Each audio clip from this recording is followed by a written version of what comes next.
I got the grant. My ultimate goal is to build a desert forest in the most isolated spot in the state of Texas. And up until now, most of my work has been focused on one single terrace. I have so much work to do and I need to keep adding grass and mulch on that terrace, but we are getting reasonably close to the point where it's time to fence this in and move on to the next section. The best way to bring beavers to dust ups is twofold. Number one is I've already done the work trying to capture and infiltrate as much of the water that's flowing in these waterways as I possibly can. I have 2.4 acres worth of dirt bathtubs. There are 2 earthen dams that hold nearly 100,000 gallons of water each. And then there's the main area where I'm working, the terraces. They're cut into the hillside, which has the benefit of catching the rainwater and getting it to soak in the ground. You may remember my work last year building check dams. Those were very effective because I watched them during rain events and they did exactly what they were supposed to do. You can see water pooling up behind them, and they did so without eroding the bank in the process. Beaver dams are even better than check dams because of their size. They're wider and they're taller, and of course that means that there's more water backing up behind them. The only reason that I did not build beaver dam analogs, or BDAs, was budget. I have extremely rocky soil, and it's super easy to build check dams. I have large stones everywhere. Beaver dams aren't really that expensive either, and I should clarify this point that I am not building a beaver dam because I'm not a beaver. I'm building a beaver dam analog, or a BDA for short. The key distinction between a beaver dam and a BDA, aside from the fact that I'm not a beaver, is the fact that a BDA has support posts all along the width. It's time to build a beaver dam. And when I tried to say it's time, my inner Bruce Buffer just started going,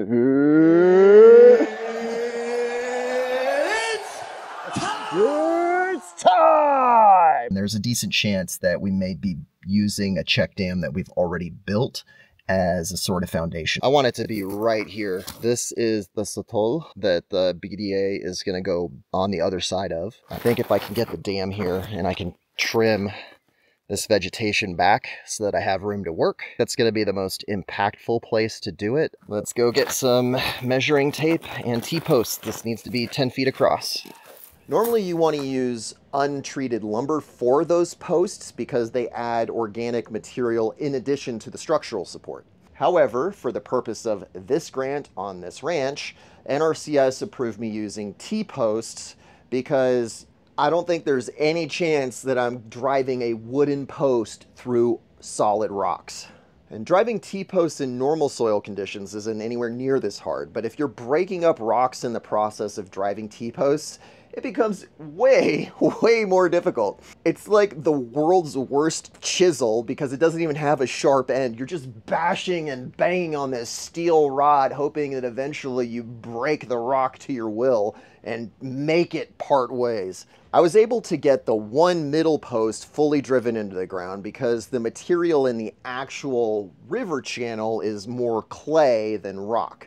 So it was much easier to go through. But on the side channels where erosion hasn't taken place or deposited more friendly material, it's so difficult to drive them in. There we go.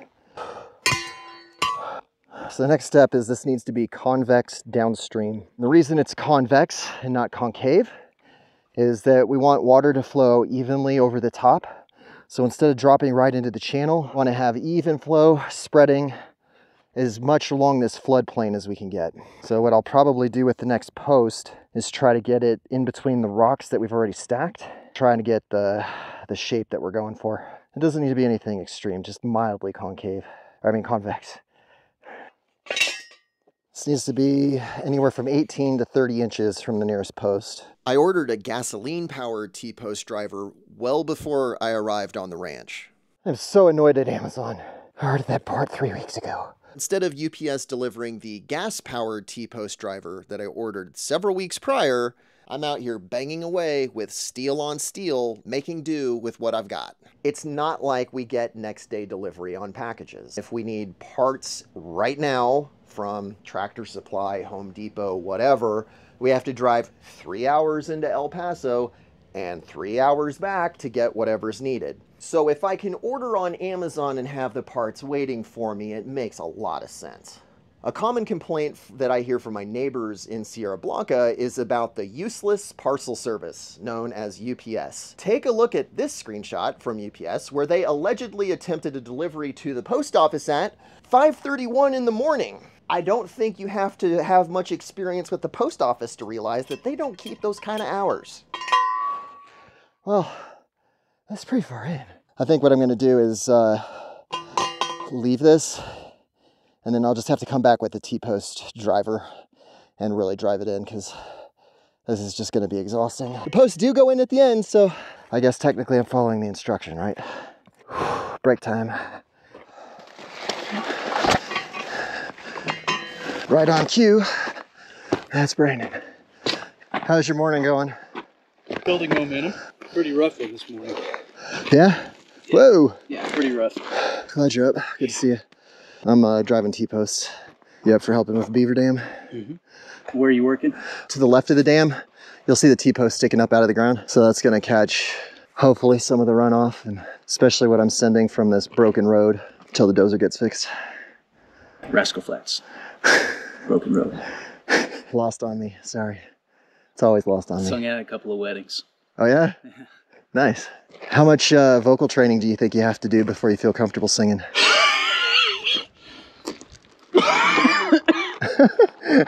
He's a singer, can you tell? A month or two before I would sing in public. Everything about Dust Up's Ranch is putting my values into action. I value land stewardship and abundance, which is what's leading me to build a desert forest. That's the reason I'm excited to work with Harvest Returns, the sponsor of today's episode. There are so many different types of investments that you can make, but how often are you able to find agricultural investments that match the values that you want to advance? Harvest Returns offers investment opportunities in nearly every type of agriculture: cacao plantations, aquaculture, orchards, regenerative grazing. And because it's not an investment fund, you get to pick the individual projects that you want to support. Make sure that you scan the QR code that you see here on the screen, or that you click the link in the description. That's going to take you to the Harvest Returns website. You'll see my face so you know you're on the right page. Enter in your best email address so that you can go through the current investment opportunities. Again, scan the QR code that you see here or click the link in the description. Pick the opportunities that match your values and that you want to support with Harvest Returns. Brandon knows of a stash where to find a lot of sticks. He's going to take 30-45 minutes to go collect material. Meanwhile, I'm going to adjust the rocks now.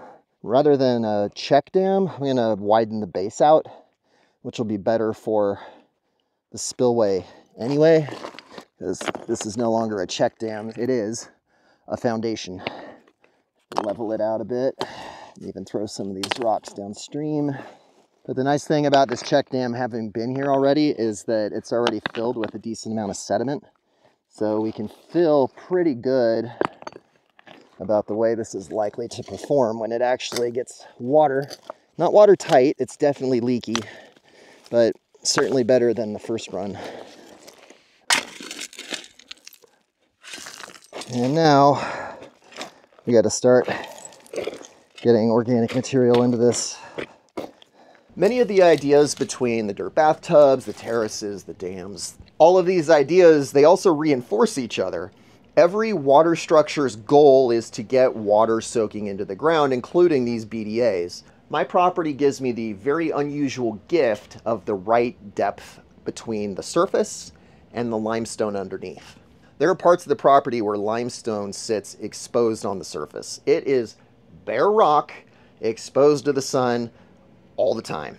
Now, I didn't do this as an organized survey, but I bought a $35 soil probe back in June, and where I thought I had a pretty good idea of the soil depth, I spent some time banging a steel rod into the ground, just making sure that my assumptions about the depth were correct. And my subjective experience was, hey, I'm not actually too bad at estimating the depth of the soil. One of the best tools I've picked up has come from my work with NRCS, the agency that gave me this grant. And specifically Francisco Molinar. When he was doing his PhD work, he wrote a paper on side oats grama and using it as an indicator grass in the northern Chihuahuan desert to estimate soil depth. The rule is, where you see side oats grama growing in the northern Chihuahuan desert, it generally means that the soil depth is 1 to 3 feet deep. At the top of the hills where we have larger clay deposits, I know that those are at least 6 feet deep. And the way I know that is that we've already run a skid steer through that area laying geothermal tubes. On the hillsides where it starts to slope is where you see the side oats grammas starting to pop up. And that's where the soil depth is 1 to 3 feet deep. It's where the soil changes from having a heavy clay composition to much more sand content. And because it's more shallow, you have the grass starting to grow. As the slope reaches its point of inflection, the grass stops relatively abruptly, and that's where I know that limestone is either really close to the surface or it's diving back down and it's fairly deep. BDAs are a better way to upgrade this whole get water in the ground strategy. The earthen dams I've built are high risk, high reward. I've built them so large that they should be able to withstand a 100-year single-day rain event and still not have to spill any water. But of course, there's always the time where it's going to need to let water go. If those dams fail, it could be catastrophic. Fortunately, unfortunately, in the next episode, I'm going to show you how the dams almost failed on a very minor rain event. It's a way that I didn't anticipate the dams failing, which is a good reason to go slow and learn from experience before you commit too much. What I'm trying to do is to bring this level-ish in a layer so that the bank isn't quite as distinct. I think I'm almost at the point where I just need to wait for Brandon to come with the longer sticks. I don't want to get too far ahead. That's a good time to stop. I think that looks like a solid start. Now we wait for big branches. My little white collar hands have heat blisters after only 6 T-posts. That's actually better than it's been. That's gonna kill the neat freaks out here,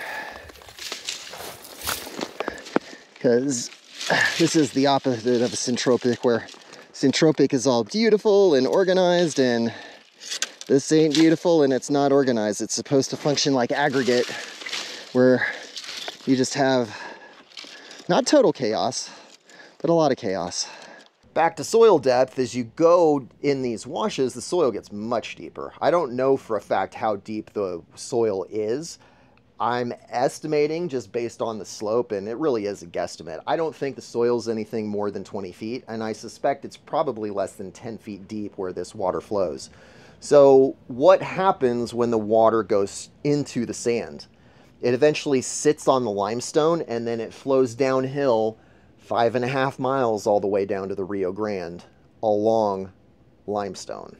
Sand here is really porous and really coarse, which means that when water is fully submerged in the sand and flowing along the limestone rock on the bottom, the local hydrology reports estimate it moves about 1 foot a day. So from the point where I'm capturing this first Beaver dam, it's going to take 9.5 years for water to soak into the ground in this BDA and actually leave the Dust Ups Ranch. But of course, the entire time, I've got it protected by the dirt where the sun and the wind can't evaporate the water away. I think that'll do, Brandon. That'll work. We're pretty close to being done. The whole time, I'm picking up as many different types of vegetation as I can. Rocks, silt, dirt, gravel, whatever.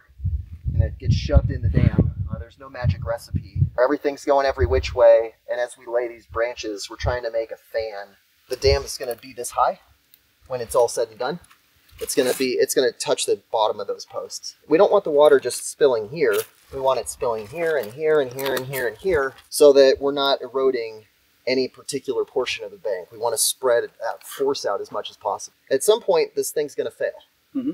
And we want it to fail in a controlled way, so that instead of just failing right here and incising the channel, we want it to just blow out. Everything I've done, all of this throwing mud at the wall to see what sticks, all of it is following one central strategy, which is get water into the ground and flowing on this limestone. I am trying to build an underground river.